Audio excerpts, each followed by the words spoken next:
All right. Welcome to High School Hoops, episode 29. All right. What are we doing this week, Coach? So last week we talked about ending the season on a positive note holistically, but then it's like we have these players that are sitting in our locker room, or incoming eighth graders are going to be freshmen, and sophomores are going to be juniors, and the great thing about juniors is they're going to be seniors. It's like, so what do we do for our players once the season ended to get them ready and get them excited for the next season to come? I mean, you talked about it last time. I think it's important as a coach that if we're not always forward thinking, right after the next season ends, and it's probably time to done being a high school basketball coach. Yeah, it is. So what we do, and this is all I'm going to do a plug, but this is all on teachhoops.com. We do exit interviews. We do rankings of the entire returning basketball players, so they can see where they rank themselves in relation to everybody else. And then we do exit interviews. I mean, it's just like, you're starting a job or exiting a job. I want to know, how did the season go? What'd you like? What didn't you like? What are you going to do to change for next season? What'd you like? What'd you do? I mean, so we sit in our locker rooms. Gosh, it probably takes us at least 2 days or 3 days after school. And I'll give kids 15, 20-minute blocks. And it's a little nerve-wracking. I always have all of my assistants with me. That's the first thing. And then I can remember when my son came in as a freshman, pulled him in just because I wanted him. And I had all my assistants in there. And we're in a semicircle, and he's in the middle, and we're all talking to him and, telling him what he had to do and blah, blah, blah. And then what he told his mom we said and what we actually said were two different things. It's crazy. And that's my own kid. So that's why I always have other coaches in these exit meetings, because then there's another adult hearing what's actually being said. But we were honest with him. It's like, you got to do this, you got to do this, you got to do this, you got to do this if you ever want to play. So sometimes you have to circle back on the exit interviews too, because it's scary for them to be sitting in front of all their coaches, one-on-one, and having to answer questions and do things like that. But I think it's really important as an educator, as a coach, to say, hey, here's what you need. Here's how you can get better. Here's how I'm here to help you get better. Again, this is up to you. It's no different than if you're in my math class. Here's what you need to be able to do. Here's how you can do it. Here's where I am here to help you. Then they have to, you can't go and make the shots for them. You can't get in the weight room for them, those kind of things. So I think that's really important for building a program, but for also, I think it's just being honest with kids. And some of them will decide, I'd rather go hang out with my friends at the pool this summer. It's like, that's cool. That's part of a growing experience too. It's not any better or worse than what we're doing, but I just want to be able to have that conversation with them. And be honest with them. I think that's really, really important. Yeah, I don't think a lot of people are honest with them at that age. No, and I think they need to be. I'm even honest with my 4th and 5th graders, and I teach in a high poverty area where they have a lot of difficulties, and I tell them, these are the things, or the behaviors, or the things that are going to happen to you if you decide to keep going on with your life. I have real discussions even with 4th and 5th graders. Right. And I don't think that we, as coaches, we should continue to have real conversations with young men and young women about where they stand in playing time and their commitment to the game of basketball.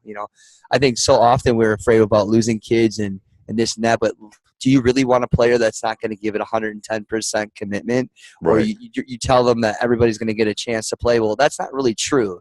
Yeah. The reality is that you got to do these things and you might play. I think we have you have a chance to. That's the exact discussion. It's like, you have to do this, this, and this. And that's not guaranteeing you're going to play. That's giving you a chance to maybe play.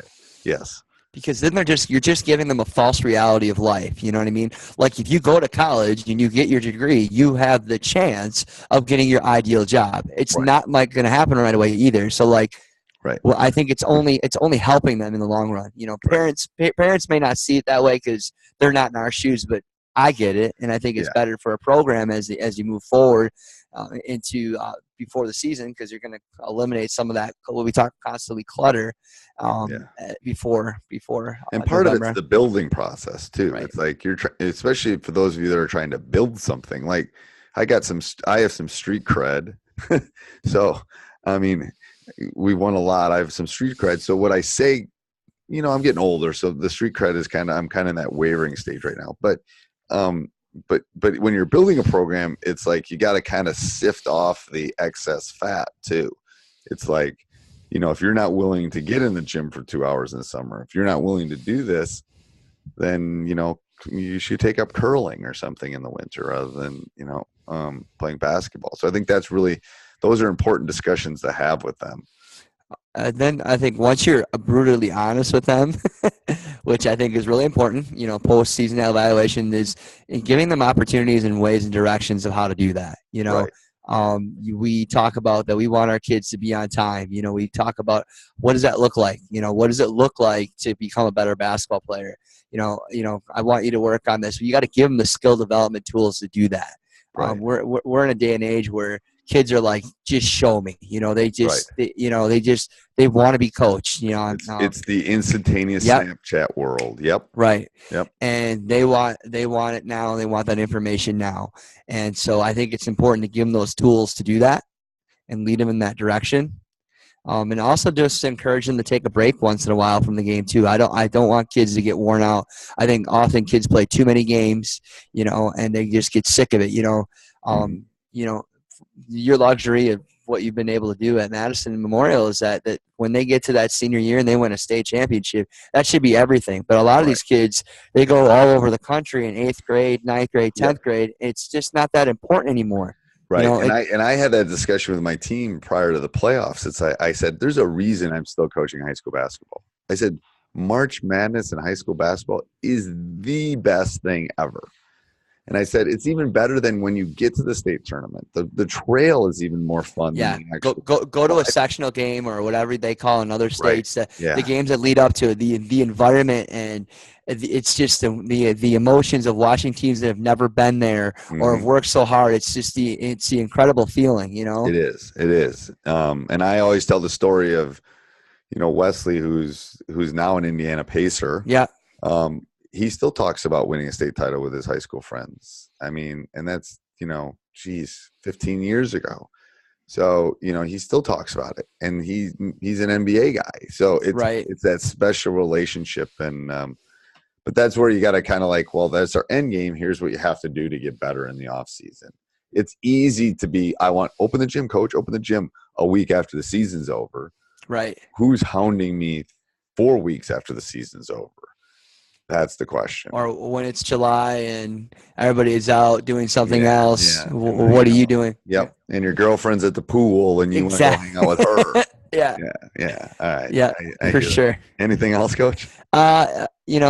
Just constant forward thinking, developing goals, moving forward. We've been talking about that the last couple of weeks. But I just think it's the ultimate thing is we got to be real and honest with kids. Right. No, I think so too. I mean, brutally honest, not mean, brutally honest, I think is very important. Because that's going to give them the most growth too. It is. You got to push them outside their comfort zone. I always use the example. I can dribble. My high school is two miles from my house. I could dribble home blindfolded, right? That's not that hard for me if no one's bothering me. But if I'm going faster or I'm trying to do it in and out of the street or I'm doing that, I'm pushing myself to expand my ability to dribble. So that's what kids don't, I see that in my earlier math classes. It's like, well, if you want to get better, you got to push yourself outside your comfort zone. I can give you problems you can do. I want to give you problems you maybe have to think about. And very true. Struggle on. So, all right, good, Coach. All right, we'll talk next week. All right, thank you. Thanks. Yep. Bye-bye.